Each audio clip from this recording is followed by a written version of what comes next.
This week on Dig Me Out.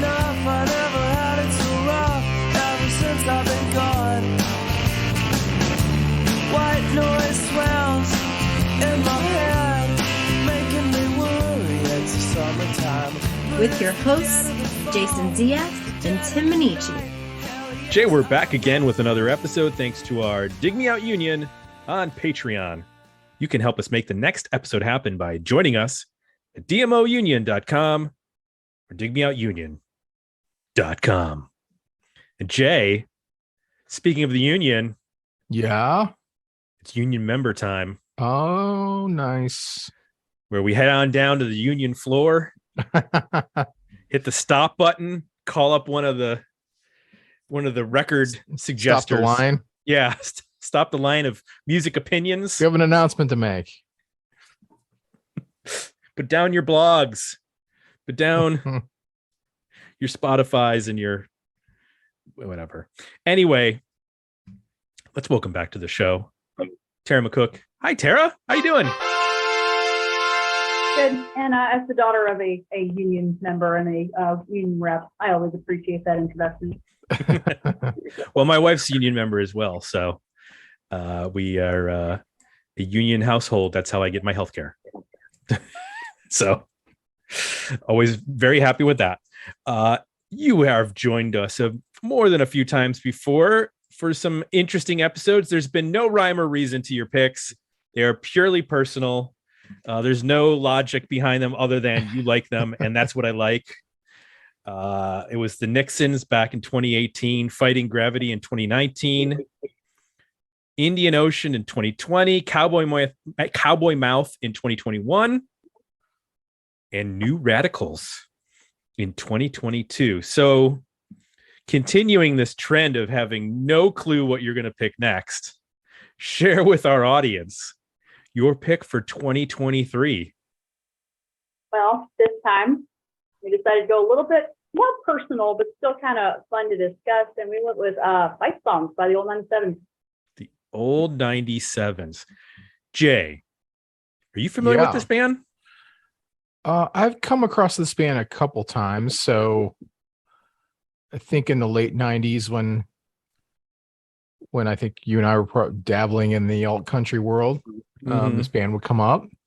And then later in life, as I moved to Texas and got more into Americana music, again, they would pop up here and there, listening to streaming radio stations or playlists and whatnot. So yeah, I've heard the band. I remember Brett Miller having a solo career, and so was somewhat aware of their music and obviously well aware of the band and the singer. How about you? Yeah, same. I was really into, I guess you'd say, the first wave of alternative country, or the other thing they called it was like insurgent country. Oh, I hadn't heard that before. Yeah, and country punk. That was another one. So that was where you had your Uncle Tupelo. That was sort of like the big one. But then there was also, what the heck's going on with my head? My hair was all sticking up. You also had the Jayhawks, and you had a couple other artists in that realm. And then it felt like some younger folks started to, like, you had Whiskey Town shortly thereafter, sort of mid 90s.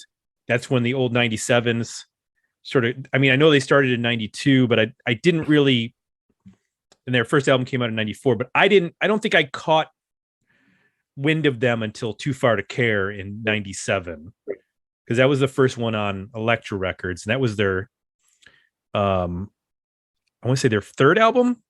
I think the one that we're talking about here is their fourth album, which is Fight Songs. And that was released in 99. Hitchhike to Rome was their first record in 94. And then Wreck Your Life was on Bloodshot Records in 95. So I was aware, because I was like paying attention to all the bands that were coming up with regards to having anything to do with the alt country scene, the no depression scene, as it became known afterwards, after the first Uncle Tupelo record. So I would, like, you read about them in magazines, listen to the records. I don't think I ever bought anything, but I definitely listened to it. And Brett Miller's solo records. I want to say,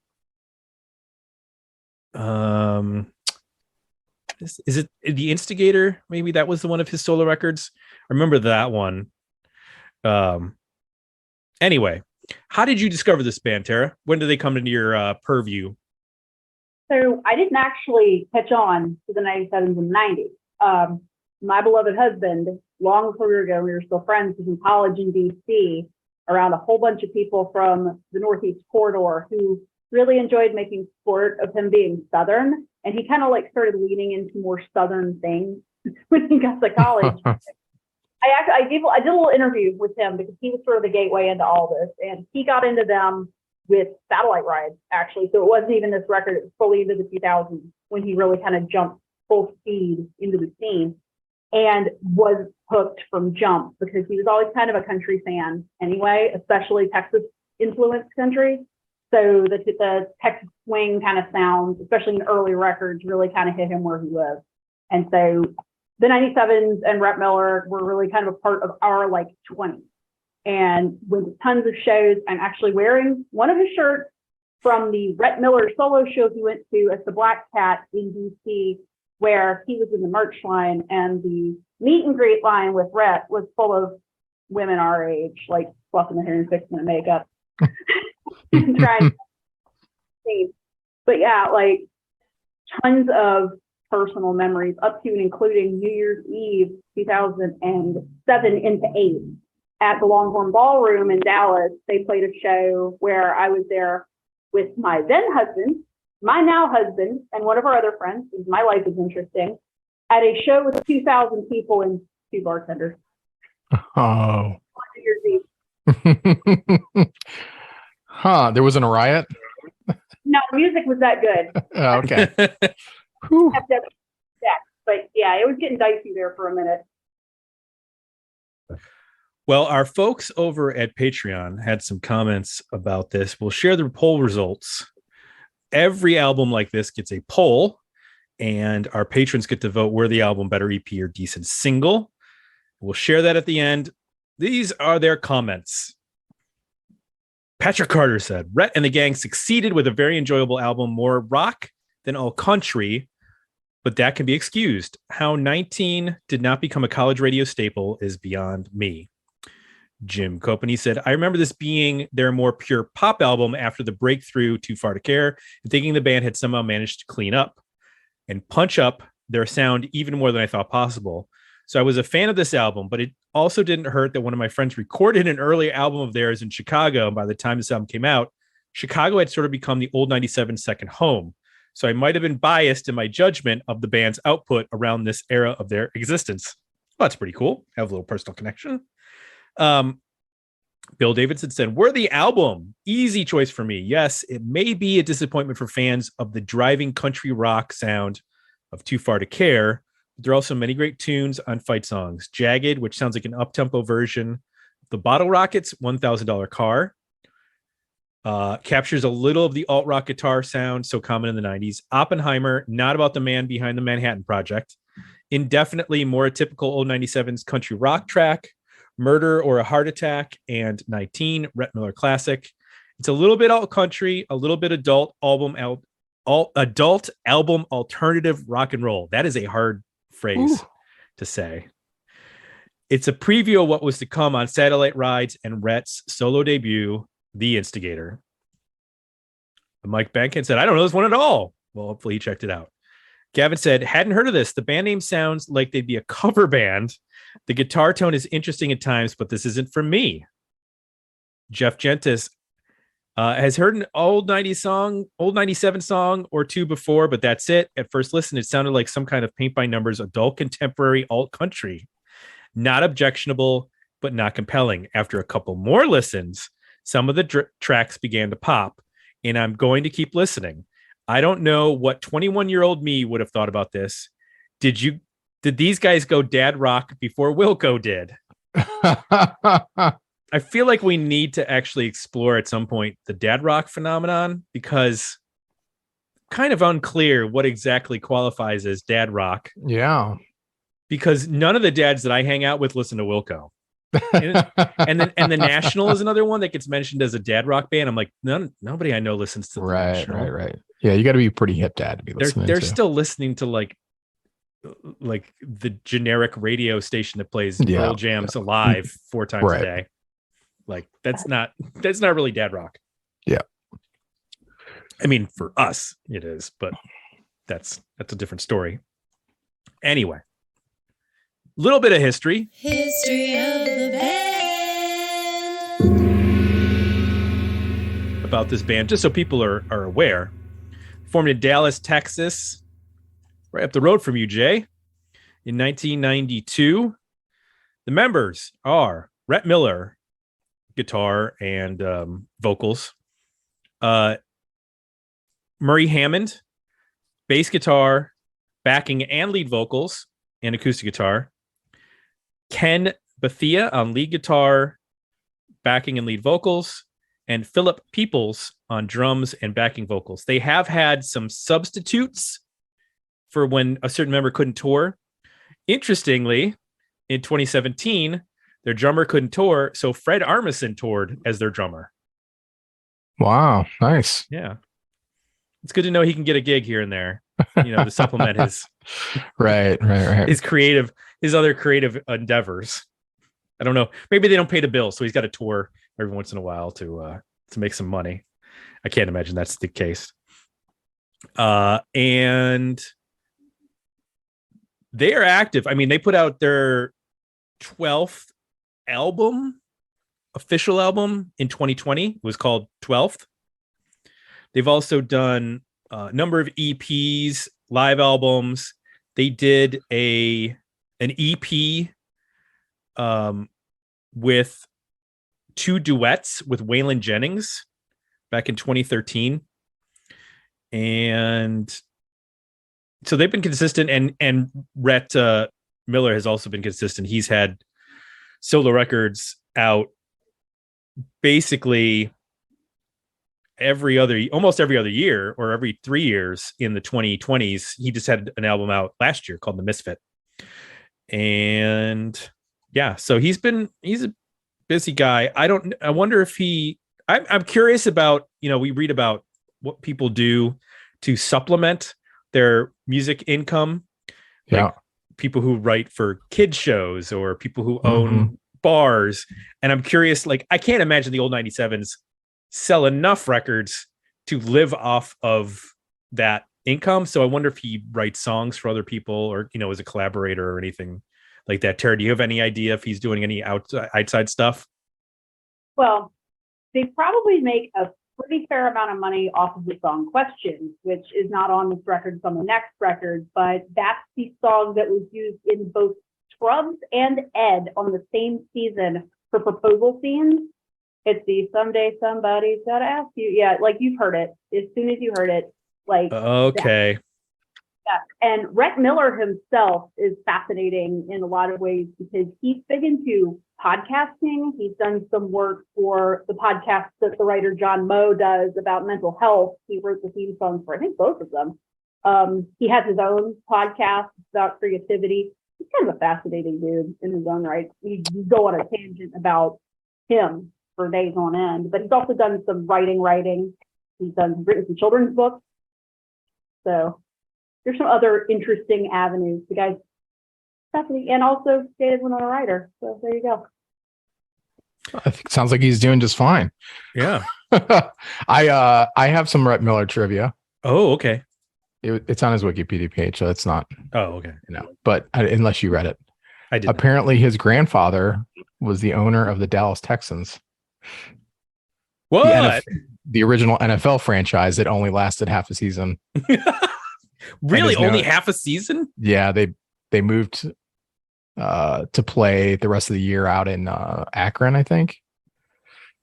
So this is before the AFL version that went on to be the Chiefs. This is like early NFL. But I thought that was interesting because then later on they have an album called, is it 12? Yeah. It has Bart Starr on it. And they use a lot of Cowboys imagery. Mm-hmm. So there's definitely a tie there with Dallas football. Imagine you're playing for a Dallas football team and they're like, All right, guys, we've decided to switch cities and we're going to Ohio. The Wikipedia entry, it says that they're known as the NFL's worst team, both on the field and off.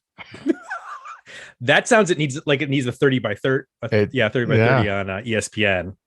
I want to know about those guys. Yep. What? They didn't. ESPN the magazine did like a long form on it at one point. Oh, okay. I'll have to read that.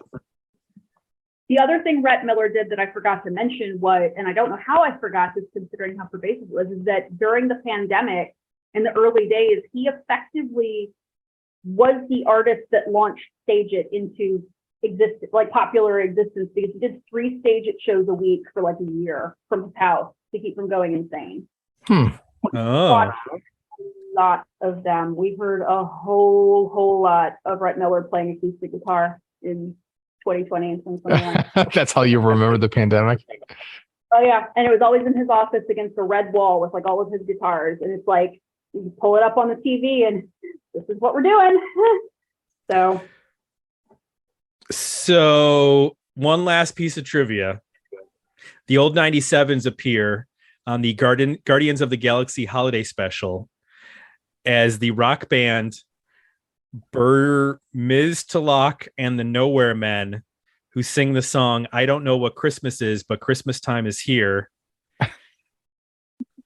And it was a song recorded or that Kevin Bacon had originally sang in 2018.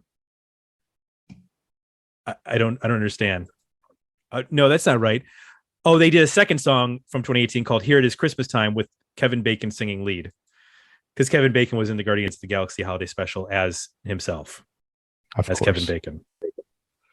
So I don't know why the old 97s were the Oneaters were not available for that gig. I'm not sure. But anyway, enough trivia. Let's get into this record. Jay, tell me one thing you liked about Fight Songs by old 97s. I did enjoy hearing many of these songs, the country root or the aspect to it where you can kind of hear the genesis of the idea, but then they, in a lot of cases here, they build on them and twist them and either do something melodically that's a little bit off what you would expect from an Americana or country interpretation of a rock song. Often that leans more towards a pop, I think, sensibility, like even a power pop sensibility. That's interesting. So songs like Jagged, Lonely Holiday, Let the Idiot Speak, and Valentine to me have the strongest example of rooted in what you would think of as an Americana or country song, but then twisting it and going in slightly different direction, either in the chorus or different aspects of the song, to make it more pop, more accessible. Also, even like a song like What We Talk About, not as much country, more of like a mariachi kind of Latin feel to that, which I appreciate, and kind of, now that I live in Texas, understand like where that's coming from. And it actually reminds me of a newer band called the Vandaliers that do a similar kind of thing, that are from Dallas. So hearing those roots and then hearing how they interpret and expand on that, I thought worked really well. If the time is scarce in Laredo with your friends, you're on holiday on a bender in a day. You found all night food in a diner full of noise, where the bad mood walks like ants across your place. 'Cause I know what this is. This is what we talk about when we talk about love. When we talk about love. Yeah, I know what this is. This is what we talk about when we talk about love. There's also some, I think, kind of understated but really creative guitar work on the record. Right out of the gate, the first song, Jagged, you get that, what you would expect, that acoustic sound, kind of lay the chords out for the song. But then a really, really kind of nasty distortion comes on. This fuzzed out guitar that it's very melodic, but when you listen to the tone, it is not what I would expect somebody to use. And I think that's set up for me, keeping my ears open for, okay, there's obviously a slightly off kilter perspective on how to handle guitar here, than what I would expect. And you get, some more textbook stuff from, bending notes with a lot of reverb and a lot of textures and different kinds of electric tones.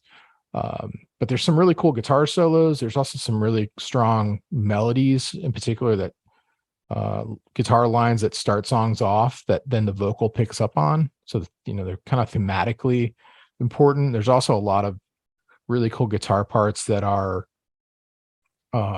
exchanging with the vocal and become really critical in terms of almost a call and response throughout the record. So I found the guitars to be kind of understated. When you listen to the record, you're like, okay, whatever. But I think if you give some attention to it and really listen, there's some really clever stuff going on. There's some interesting tones. It's pretty layered too. So there's a lot to pick up on.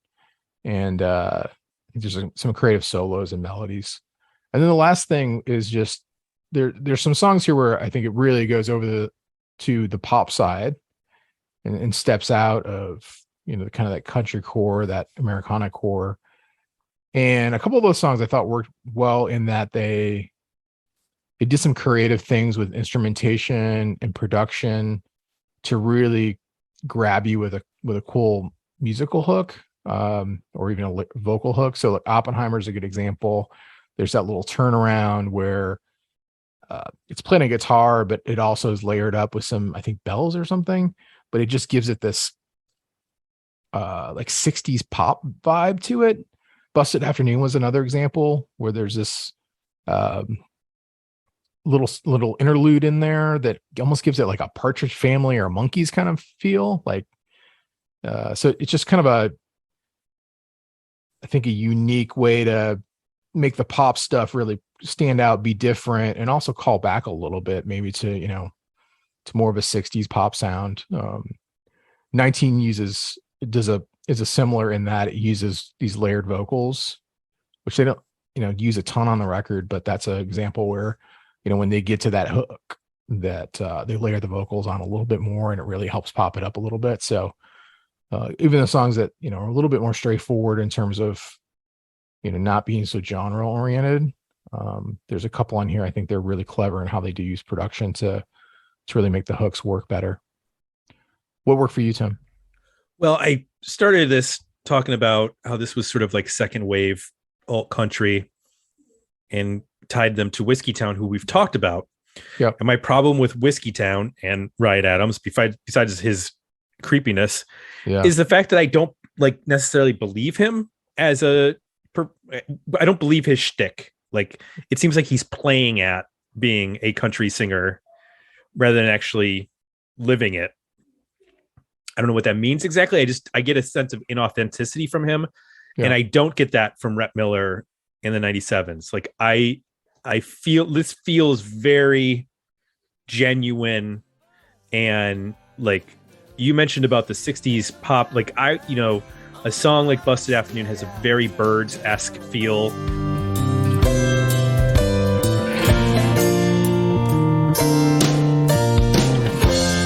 There was a sad truth. There was a punchline. There was a long whistle. It was a good sign. There was a long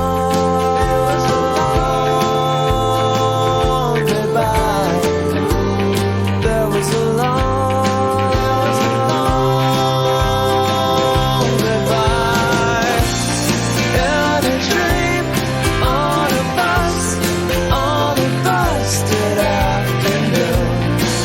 In a haze, on a bus, on a busted afternoon. In a bad That's where I was sort of hearing with a lot of this was the poppier end of the 60s country aspect of, you know, like what Roger McGuinn was doing. And obviously there's a Neil Young influence. Like the Jagged guitar that you mentioned is very Neil Young-esque in terms of that big distortion. That's kind of, it's like a pretty song, but then you have this big distorted guitar, which is a very Neil Young thing to do, to take something that's pretty and cover it in a layer of distortion that you know, probably Kevin Shields took note of that. Yeah, makes it a little bit hairy and unpredictable.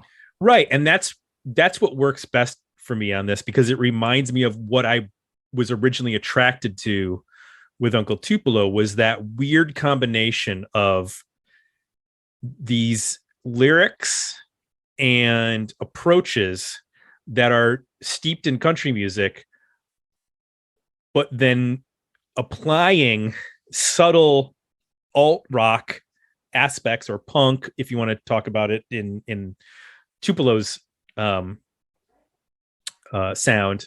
You know, they were called like Dinosaur Jr. meets, you know, Johnny Cash, and this is more refined than that, but I think in that refinement you get some really great melodies and some great lyrics.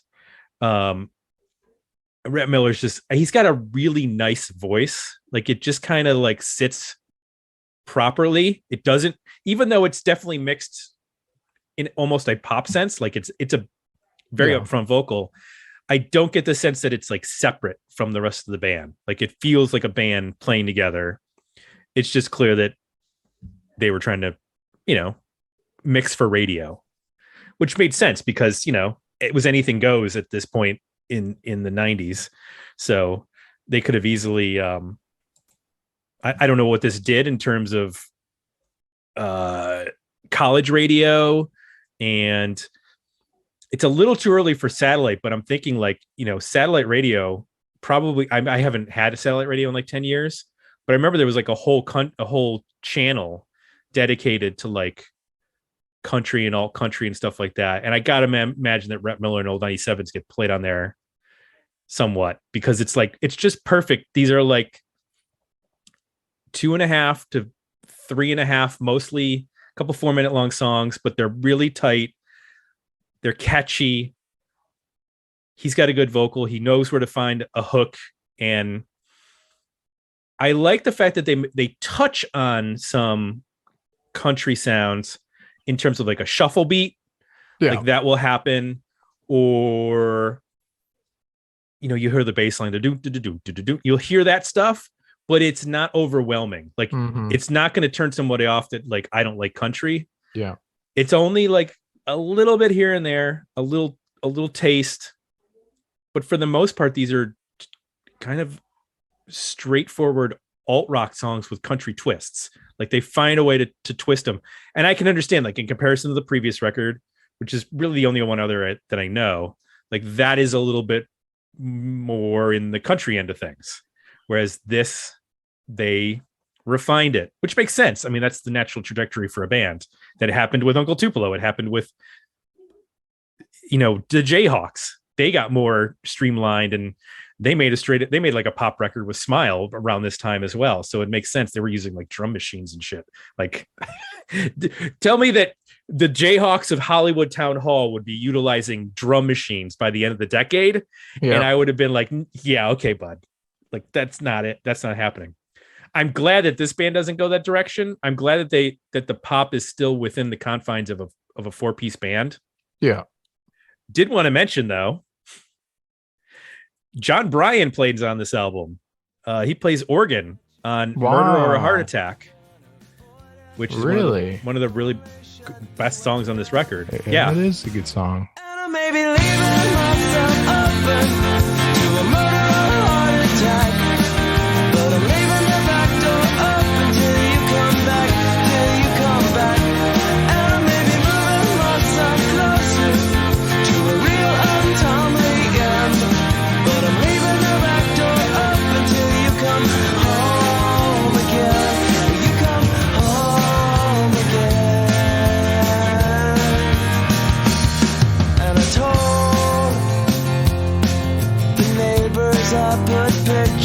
helper handed out some flyers at the show, and the whole town speculating situations could have been avoided if I only shut the window. But I learned this song is about a cat, which if you listen to it and you're like, oh, it's a love song about wanting your lover to come back and you're leaving the back door open. No. It's about a cat that ran away. Right. Sometimes you shouldn't know the actual meaning of the song. Because now I listen to it, I'm like, this is just a goofy song about a cat. And it's not about, but I guess, somebody else might not know that, so they might take it in a different direction, but that's fine. So Tara, you're obviously familiar with this record. You've lived with it for a while. What works best for you on it? So I picked Fight Songs in particular because it is the middle piece of their 3-part trajectory through the major labels, right? So if you go back to the very first 2 records before they got picked up by the major, they're real raw. They're real like draggy country, like the rasp in the voice is there. There's no polish. There's none of this. It's like you can hear the pops and like you can hear that they know how to write rock songs, but we are doing Texas country, baby. Like that's the thing we're doing. And when you get to Too Far to Care, they're starting to clean it up a little bit, but it's still real rough, right? They're still kind of going for the bar band thing. Mm-hmm. And the transition piece to Satellite Ride, where that whole like slick sound takes all the way over. So the Village Voice kind of had a sweet spot for the 97s. Like they reviewed all their records, and Chris Gow in particular, like reviewed all their records. And I actually wondered, Tim, if you had read the thing I was going to read you when you said all the stuff you said, because the first sentence of the review is, Fight Songs, now alt country only by historical association. Rhett Miller and Associates deliver what the no depression crowd always wanted, a jangle rock album worthy of the Byrds themselves. That was like 21 cents, like right there, So I thought it was interesting, and I also thought it was interesting that you brought up Whiskey Town so many times, because this record also contains the most beautiful diss track, Ryan X, History of Life, the one Murray Hammond track, Crash on the Barrelhead, right? Which happens to be my beloved's favorite song because it's the most sort of, I would say, classic country influence of the whole thing. And I think it works for different reasons. So there's just kind of a lot going on in the record itself that almost is a better story than a record to me. But I do like the evolution in songwriting, in songcraft that comes forward. That's kind of the eventual, like, look, we know you appreciate and love Texas country, but you're good at this. Keep doing this. And that's what's going to kind of carry you forward into being more interesting. So I like it for the growth it shows and kind of the overall package that carries them into the band that they became, Yeah, the lyrics to Crash on the Barrelhead they get to the point. There's the lyric. So it says, you're going to crash on the barrelhead, son. I don't know what a barrel head. I'm assuming that's the top of a barrel, unless there's something. What I think reference, like something at the end of a train track. Okay. You'll regret the things you've done. One of these days, you're going to rue all the messed up things you do. You're going to die the way you live. And the way you drink, you're like a river bound for falls. Not much fun. You're going to crash on the barrelhead, son. And towards the end, it says, you'll hate your face when the morning shines on the mirror frame and your guilty mind. Like, damn, Rhett. Well, actually, it was Murray. So I guess Murray had a thing for Mr. And that was in the worst of the drinking days of the front man of Whiskey Town. And turns out they might have been right. I'm just saying. Turns out he had some very pointed words that were accurate. So, yeah. What's funny is, I listened to the previous record when, I don't know if it was right when it came out, but it was around that time. I don't know when I listened to this, but I did listen to this at some point. But me back in 99 would not have connected as well with this as now, because I was I would probably have been like, this is too produced. Like, I want something even more raw. And because the way that Wilco handled like leaving the country behind was just getting really weird, which worked for them, because then I wasn't like, this is too clean and produced. I was like, what is that backwards singing guitar drum loop craziness going on here? Like, I was so focused on that part of it. I was like, I didn't even really care that they weren't twanging it up anymore. But, 24 years later, now I can hear this with like different ears and go, okay, I see the craft in this. I see where what I maybe would have missed the first time around and thought it was too clean, thought it was too, not perfect, but just, it was too radio friendly, that I would have been turned off by it, but not anymore. Jay, did you have any similar thoughts in terms of like how the production on this being clean and radio friendly? Yeah, it's on the face, it's sugary. That was my impression. As I dug into it more, I started to, like we mentioned, started to pick up on oh wow, these guitars are actually like really distorted and weird. And I started pulling back the layers, and I started to like pull apart this part's actually like a callback to, more of a 60s kind of vibe. And this is a callback to more Texas country. And I started to hear the influences and piece some things together. And to me, that's where the depth came in. So I'm with you. Like, had I heard this in the late 90s, it probably wouldn't have been dark enough for me. Yeah. I was wanting something more. I think at that point our favorite Jayhawks record was Sounds of Lies, which is the like darkest record. I would have been looking for something like that. But now I can appreciate how all those different things come together. The only thing that didn't work for me, I think, on the record is just it then, I think, sets the expectation right out of the gate. Like, okay, this is a polished sounding record. It's definitely going for a pop vibe. I think there's some strong melodies and there's some hooks here and there. I just wish it was a little stronger. I think from just maybe even the vocal standpoint, when it comes to the hooks. I mean, there's nothing wrong with the way he sings, but often I found myself looking, like I mentioned earlier, like looking for these little riffs or licks or guitar leads, or I was focusing a lot on the guitar to pick up on the melodic hook and not often enough hearing it from the vocal. I think some of the verses are super strong. Like Let the Idiot Speak is an example where I do like that chorus a lot. It's just not, it's not like a pop chorus, So to me, it sounds like a pop produced record, but some of the songs don't quite get there. From a songwriting standpoint, I think from a vocal standpoint, to really, I think, cross over into something super big and really catchy, and you just can't get out of your head. It doesn't quite go there. Which would be fine if I think it didn't kind of promise that with the production. So I was kind of left with like, well, I think this is wanting to be like a super hooky pop record by the way it sounds, but it's not quite delivering that. So that's like kind of what didn't work for me. Okay. I'm in the same boat, because there's like parts of this where it hits an absolute sweet spot. Like 19 is a good example. Yeah. That song is a sweet spot for me. But then a song like Oppenheimer is so jangly poppy, but not jangly in like a birdsy way, jangly in like a Breakfast at Tiffany's by Deep Blue Something kind of way. Right. Which is not what I want from this band.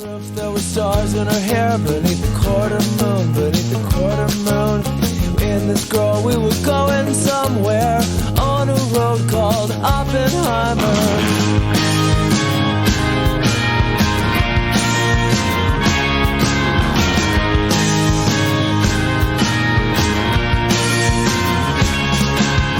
Me and this girl, we've been working it out. We got a long way to go, we got a long way to go. Me and this girl, we've been having it out on a road called Oppenheimer. Me and this girl, we've been getting it on beneath the quarter moon, beneath the quarter moon. Watching it go till it's all the way gone on a road called Oppenheimer.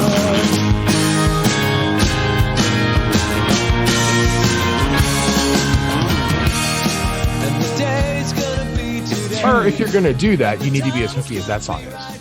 Yes. Right. Which I don't think Oppenheimer is. No. So that's where I'm sort of, I don't mind like a song like Indefinitely with that shuffle. Yeah. I think if it was like half the album, I would get annoyed by it. Because that was the one thing that I did like about like the Jayhawks and Sunvolt and early Wilco and even a lot of Uncle Tupelo's. They didn't fall into, they had traditional country like chord progressions, vocal arrangements and melodies, but they mostly stayed away from a lot of the beats that are predictable in the same way that like hardcore bands play essentially the same kind of beat, or punk bands. Like there's a lot of like country music that utilizes the same sort of shuffle beat. I feel like when you limit, if it's done really well and you keep it to like one or two songs, that's fine. So that was a little bit of a concern. I think Busted Afternoon, because it has that like you said, Birdsian, it even has, I mean, the guitar part almost could be like a George Harrison kind of part. Some of that, the acoustic picking stuff. So it does, it's, even though it's kind of got a countryish feel as well, it's not as blatant. But there wasn't a ton I was particularly put off by. Let's put it that way. So it's like one or two things here and there. Tara, is there anything that doesn't work for you on this record? So it's kind of the opposite side of the same coin, right? I like it because it's a transition piece that shows growth, but it's a transition piece. And so it's almost having a mini identity crisis in a lot of ways. Like, Too Far to Care is a Texas alt country, like that brushed drums, guitar tone, like that's what they're going for. That's what they're doing. And so you walk in with that identity, like they lead off Too Far to Care with like Time Bomb, which is the song they always end all the shows with, which is, if I picked that record, that's what I would have told you in like pre-production, like you have to end with Time Bomb because that's the joke, right?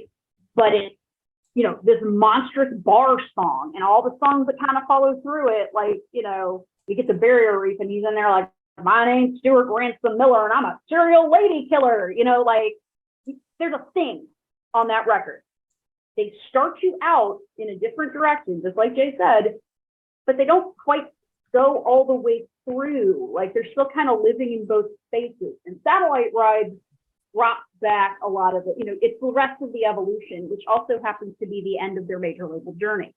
They had the 3 shots major label, and then they're like, all right, boys, it's not going to happen. Which is pretty unusual for that time period. You know what I mean? Like giving a band like this 3 shots on a major label, that's for the mid to late 90s. That's an accomplishment. Somebody at that record label did not get fired and kept their job for 3 records because they didn't drop them when an A&R guy got fired. So congrats to that guy for staying employed for more than 6 months. But it's the kind of thing of like, it needed to kind of decide what it wanted to be as like a full record. Like each of the pieces of the record are great. Like there's songs that stand well on their own, but when you match them all together, it kind of goes sideways in the middle. Yeah. That totally makes sense. As this being a transition record, it's a little bit of a mishmash that way. So that makes sense. So this came out in, like I said, 99 on Elektra. Is this what year was it 98 that 1965 came out, Jay, by the Afghan Wigs? Or that wasn't 99, right? That was 98. I believe 98, yeah. Just look at Elektra, like putting out records that have no business being on a major label, just throwing them out there and seeing what happens. I don't know what this did in terms of sales or radio, because there's nothing on the wiki for them. But it did not chart. This record, they didn't chart until Satellite Rides. Okay, that makes sense.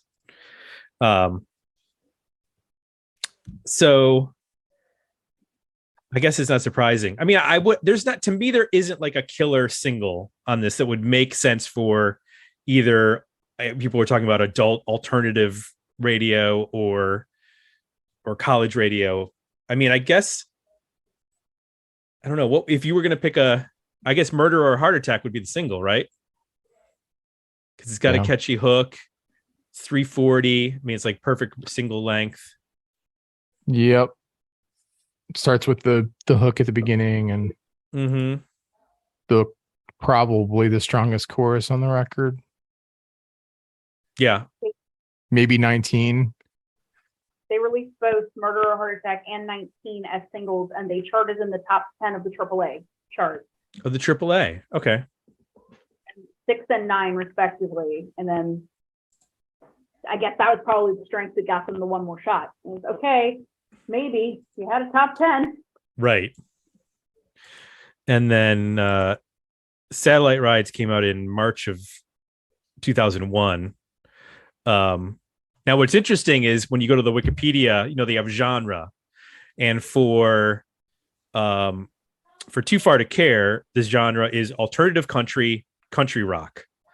And then when you go to Fight Songs, it's alternative country rock, alternative rock, power pop. Okay.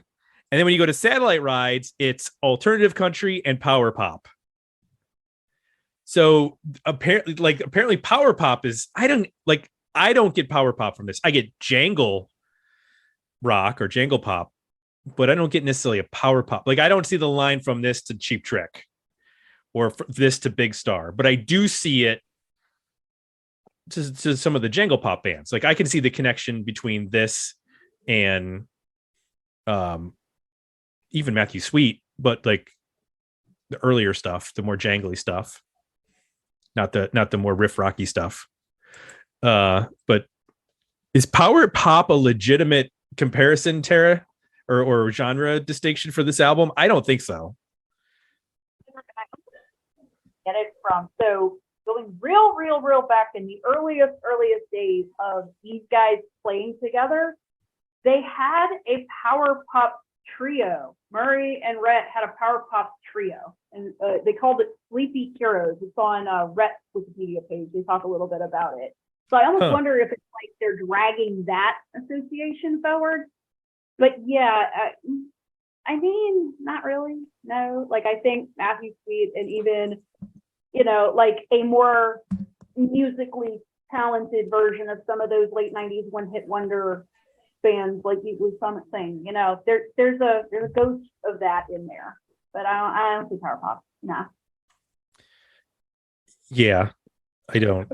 I think sometimes that term is used to describe just like rock oriented pop or guitar oriented pop. That maybe is where it's coming from. Got it. All right.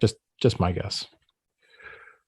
Let's share our overall ratings for this record, and then we'll share the patron results. Is this a worthy album, a better EP, or a decent single? Jay, what do you say? Boy, I'm right on the edge. I've waffled on this record a little bit as I took my notes and really kind of highlighted tracks that I liked.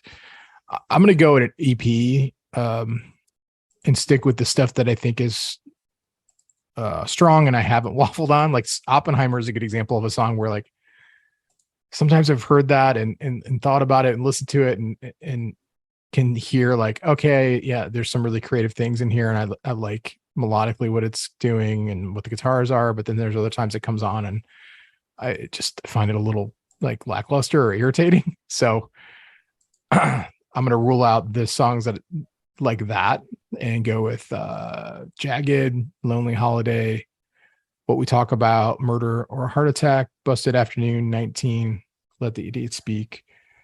I'll throw Valentine on. It's kind of, to me, the more traditional country song, but I think it's a good album closer. So, like 7-8 tracks, I think would make up my EP here. 70s album, if you will. Where'd you land? Really close to you. I would add Indefinitely and toss off Valentine. So I'm at like 7 tracks as well. I will say 70s album. I'll give you that. And yeah, I think it's real solid and interesting. And actually, my wife has friends over. They're puzzling right now, and fellow music teachers. And I put this on so they could hear it. And one of them was like, "Oh, I like this already." Like as soon as he started singing the first verse of the first song. So wow, it was a hit in the room. They actually were like, "Can we just come in and critique the record?" And I'm like, "You haven't heard the record, right?" Like, well, we could just do it live. I'm like, I think that would be a disaster. To 4 Get some sauce music teachers in here. Exactly. There's already hot takes been through 2 bottles of red wine. I don't think that's a good idea. Give hot takes. Well, from a music standpoint, it might be interesting. We'll have to try. We'll have to put that up. Maybe combine that with our hot wings idea, right, where we eat hot wings and answer questions. Episode. Yeah. Sauce music teachers review the 90s. And then I'll get fired. Right. We'll make it patron only. Be super low key. Yes. Tara, it's perfunctory, but I'm going to ask you, where do you land? Where the album better, EP or decent single? So I'm on a worthy album because I think it works, it's sort of like, but really only in context. You all raise really fair points about how I think a 70s album would have probably been better for this, but just for kind of all of the reasons, and then how it's a really important sort of launch pad for the band. I think that makes sense that it kind of works from a fandom perspective. Because, I can't come into this like, I really tried so hard to be like, I'm going to be objective about this band. That's like a touchstone. You can't do it. It's a touchstone in my life. It has too many memories. There's too much stuff there. So I can't be fully objective, but yeah, it's probably a better 70s album if it could settle down its identity crisis just a tiny bit. So I want to share this because we've talked about other outlets and what their original reviews were. This got okay to good reviews for the most part when it came out. It got a 3.5 out of 5 by AllMusic. Austin Chronicle gave it 4 out of 5 stars. The Boston Phoenix gave it 3 out of 4 stars. Entertainment Weekly gave it an A-. Los Angeles Times gave it 3 out of 4 stars. Rolling Stone 3 out of 5, but then they revised it for the Rolling Stone album guide and gave it 4 out of 5. Spin gave it a 7 out of 10, and the Village Voice an A. Pitchfork gave it a 4 out of 10. And it's what you would expect from a 1999 Pitchfork. It's snarky and it's all personal. Mm-hmm. Like me. This is what I expected and this is what I wanted and I didn't get it. So now I'm going to complain. Lovely. Yeah. So I'm not even gonna give the writer's name any publicity because he doesn't deserve it, but you can go look it up if you want.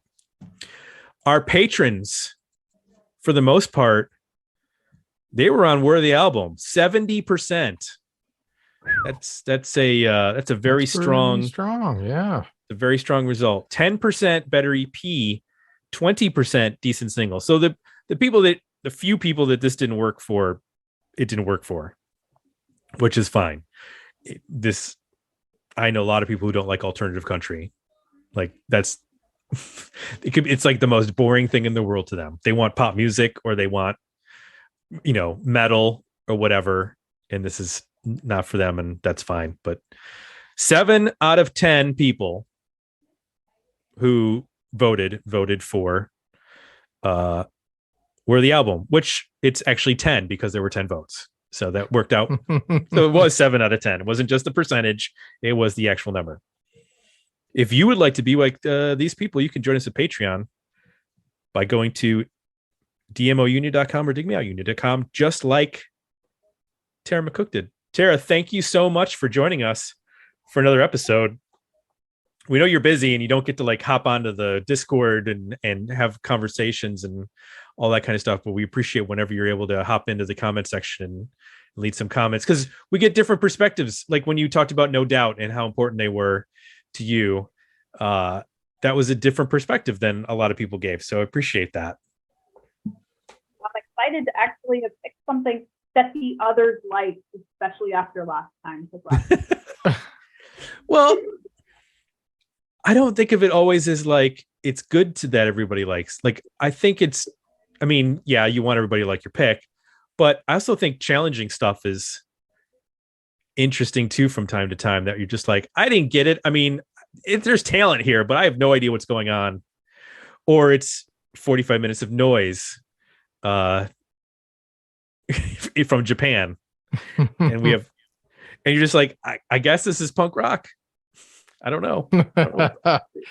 There's no doubt about that. Yeah. But thank you for being a part of the community. We greatly appreciate it. Yes, yes. Some closing bits and pieces for the folks out there. If you want to suggest an album that people like Tara get to vote on, you can go to digmeoutpodcast.com and suggest a record. Every month we have our tournament. 27 albums enter, 1 album leaves. There's currently a battle going on right now. By the time this episode posts, we will know the winner of the March tournament. It's another doozy. I mean, that March tournament, what do we got in there, Jay? We got Juliana Hatfield. We've got Swerve Driver. We've got My Page Won't Reload. Come on. Where is it? American Football. Rollins Band. Cocteau Twins. I Dream mean, Theater. seriously. Jets to Brazil. Yeah. That is a murderer's row. That is 27 Yankees right there. One of those is Lou Gehrig and someone's other than Lou Gehrig. Who else? I don't even know who played on those teams. My God, that's almost 100 years ago. It's almost this is true. You're good at math. I'm just saying. No, I said to Katie the other day, I'm like, we are now closer to 1980. We are as close to 1980 as we were in 1982 World War II. I know. I think about that and then stuff I all the punched time. myself in the face really hard. We watched Clueless the other night, and that's going on 30 years old. Yeah, we had 2 comments. One, I guess they're related. While that, the people in that movie are over the top, and they were over the top at the time, things haven't changed that much. Like fashion wise, and just, it's not that different. And if you could, in contrast, think about the year it came out. If you went back 30 years, you're going back to the late 60s. Mm-hmm. So if you think about how much fashion changed between 1966 and 1996, it's pretty shocking. And the difference between 1996 and now is not that different. It's pretty close. I know. It's marginally different. So back then I was wearing red velour tracksuits, and I'm still wearing red velour tracksuits. So yeah, that's a good point though. I've heard that about that the thing that's evolving isn't our culture, it's our technology. Right. Culture's like stuck, and technology's going way too fast. Right. Yeah. Speaking of technology, we can deliver a newsletter to your email. Just like we could in 1996. We still do it now. But it's got pictures, not ASCII art. This is true. It's not Tim there punching ones and zeros to make a tree. It's Jay using Midjourney AI to create fictitious album covers.